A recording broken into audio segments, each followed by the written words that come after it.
Sa panahon ngayon kung saan kaliwat kanan ang pasakit ng mga nasa sektor ng pagkain, epekto ng sumiklab na tensyon sa Middle East, tiniyak ng Agriculture Department na nakaalalay ito sa mga kababayan nating magsasaka lalo na ngayong panahon ng tag-init.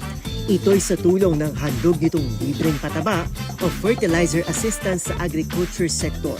Gaya na lamang ng patunay nito na isang agripreneur mula Dapan, Nueva Ecija na si Edgardo, benepisyaryo ng programa. Laking tulong ang aming natatanggap. Nakakabawas kami ng mga 2 hanggang 3,000 sa bawat ektaryang aming sinasaka. Ngayong last season, tumanggap kami ng isang kaban na 2100 at saka 2 foliar na kabuoang halaga humigit kumulang sa 1,008. Yon ang nabawas sa aming mga gastos sa bawat ektarya.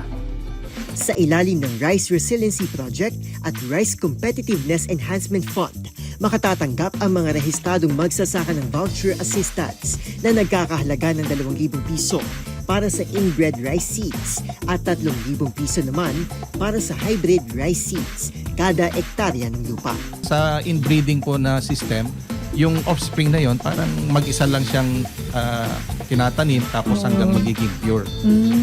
But meron pong naging discovery din sa rice na pwede rin siya palang parang mais, yung kino-cross-pollinate. At yung hybrid na seed na yon hindi mo tinatanim ng tinatanim para maging pure siya, kundi isang generation lang para din sa mais nga.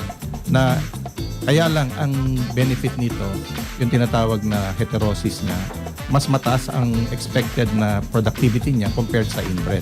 Suportado rin ito ng Philippine Rice Research Institute of PhilRice, katuwang ng DA sa tulong naman ng programang Abonong Swak, na hindi lang malaking tulong sa pagpapanatili sa sustansya ng mga lupa, kundi isa ring epektibong cost-cutting measure na may katumbas na 2,000 hanggang 4,000 piso na savings kada ektarya.